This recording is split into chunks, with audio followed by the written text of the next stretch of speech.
Hello, and welcome back to Movie Zone. The movie starts with a lady named Barbara sitting at her desk at a news agency, watching the news where a man named David Gale is set to face execution for the murder of his colleague, Constance Haraway. The most interesting thing about the murder being that both of them were activists with a group named Death Watch that was fighting for the abolishment of the death penalty. Not long after, Barbara gets on the phone and calls her boss to remind him of an offer they had from Gale to send in a reporter named Bitsy for a 3-day interview, just before he's executed. Her boss doesn't seem to like the idea, and as she tries to convince him, Bitsy gets to work and together, they go to see the boss, who continues to tell them that he's not prepared to fund an interview especially for Bitsy, who had just come out of jail for choosing to not give up a witness. He eventually agrees, though he says Bitsy has to go along with an intern. Soon after, Bitsy starts her journey to the prison where Gale is being confined in, along with the intern named Zach.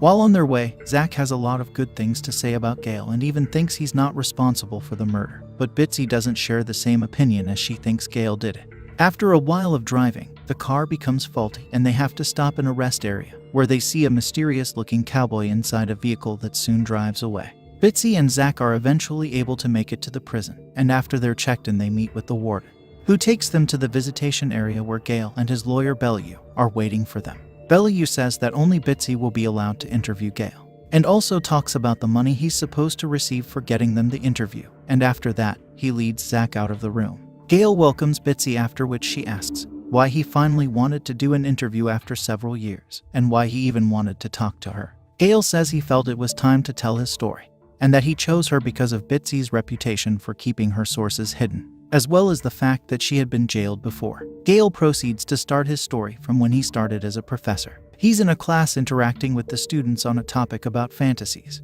when a lady named Berlin comes in late. Soon after, the class ends and as Gale is packing his things, Berlin meets him and then apologizes for coming late to class and says that she'd really do anything to pass, giving Gale a seductive look. However, Gale stylishly ignores and tells her to study. He leaves and meets up with Constance, who gives him the points he had to study for his debate against the governor on the issue of death row. She tells him to not let it be about his ego, and he says he'll try his best, with both of them heading separate ways, as she tells Gale to not get drunk at a colleague's party he was attending later that night.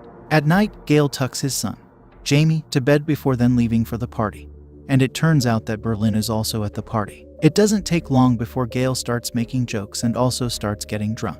As he then goes to wash up in the bathroom, Berlin meets him there, and even though he initially resists doing anything with her, she seduces him and also happens to instruct him to rip her clothes off, bite her, and also scratch her, and he does exactly as he's told. The next day, Gale meets with Constance at a restaurant, and as he prepares for his debate, she notices that something is wrong and he then has to tell her about what happened with Berlin, with Constance looking disappointed. Next, they are at the debate, and things start to go well, with Gale winning the argument and also making Constance happy. However, he loses his cool and starts talking out of anger, and this gives the governor the upper hand to then have a winning argument, with Gale realizing his mistake and Constance also leaving angrily. When they get outside, Gale and Constance start to lament about how Gale's ego got the better of him, and just then, 2 officers come over to arrest Gale for taking advantage of a woman. It turns out that Berlin had actually reported their time together as being taken advantage of, with the bite marks and his prints on her also serving as crucial evidence against him. Gale then tells Bitsy that the case was the reason he was first sent to prison and why his wife left him there, before he eventually got a lawyer to help him out. He also says he didn't hear from Berlin for long until he got a postcard where she apologized for what she did. Just then, the officers come over to take him back to his cell, prompting Bitsy to leave too. Zach now gets more of a reason to stand in support of Gale, but like before, Bitsy is not having any of it.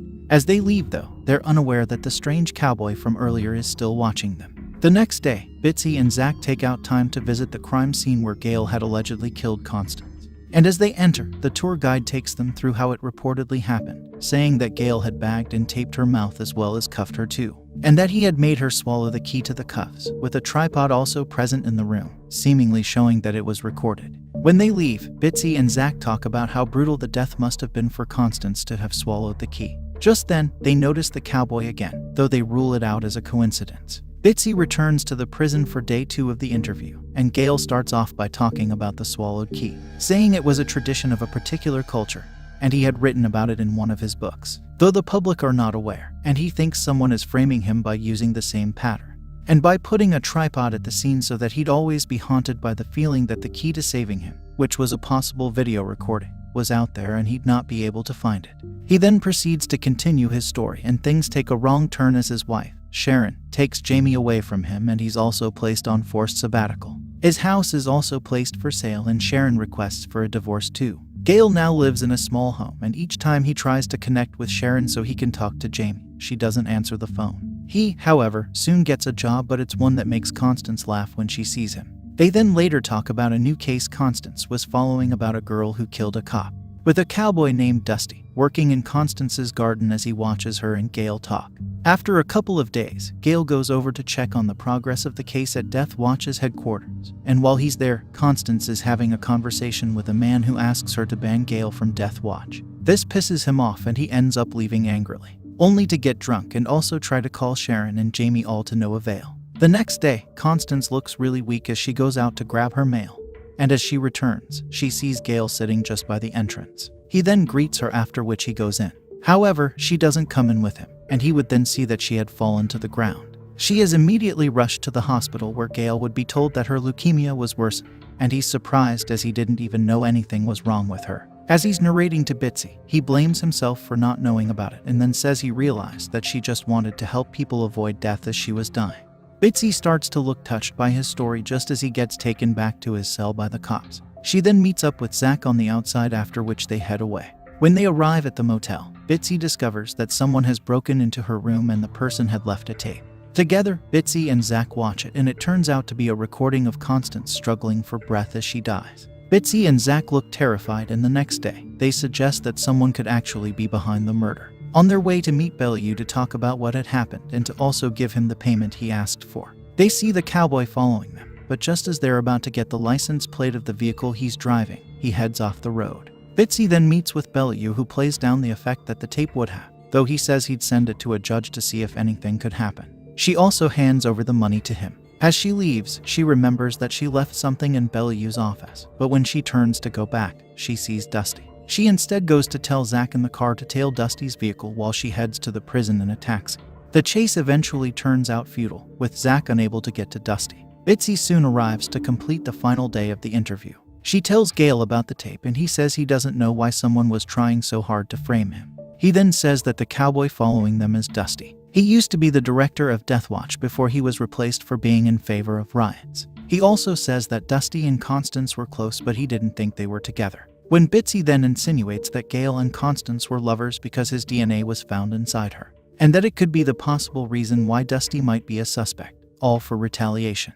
Gale goes on to narrate how Constance had talked about wanting a child and not having a lot of lovers. Also about how he decided to make love to her. The next morning, Dusty is seen at Constance's house while Gale is using a swing elsewhere. Later that night, Gale would then be arrested as he's sleeping in his car. Bitsy continues to insinuate that Dusty had to be responsible since he was at the crime scene that morning, but Gale says he can't say for sure. He then tells her that it's too late to save him and he only wanted his child to remember him differently, and that was why he wanted Bitsy to solve the case. Later that night when they arrive at the motel, Bellew is there and he tells Bitsy that their appeal was rejected and he'd see her the next day at Gale's execution.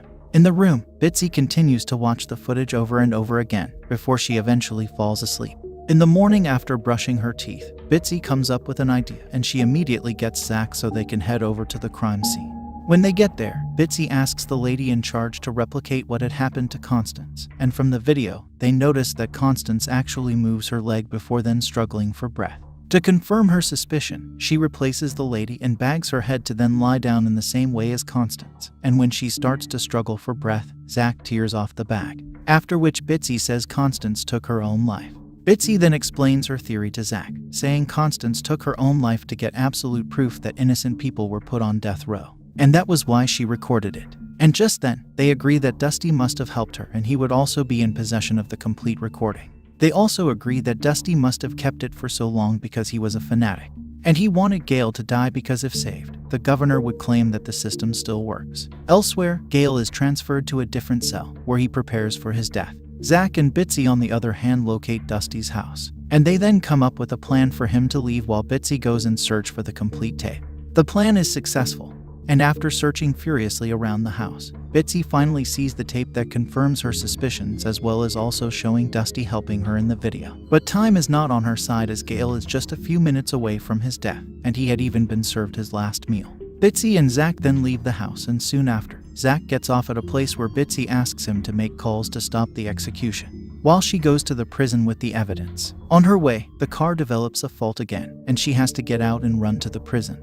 However, she gets there late, and it is announced that Gale had been executed, with Bitsy looking distraught and disappointed. Much later, Bitsy is able to publish a story and release the evidence to the public, with the governor now facing serious backlash for killing an innocent man, with their attentions now turned to finding Dusty, who has made his way to an airport to collect the briefcase of cash from Bellevue, after which he travels out of the country. Not long after, Bitsy receives a package that has a stuffed toy with a tape and a letter from Bellevue, telling her it was from Gale and it was the key to her freedom. She immediately takes the tape and rushes to watch it, only to find out that aside from Dusty being in the video, Gale was also there, and he had intentionally planted his prints on Constance's body before looking to the camera and shutting it off, showing that he had been part of the whole plan, with Bitsy crying as she watches. And that is how it ended. Make sure to subscribe and turn on notifications so you can watch more videos like this. Thanks for watching.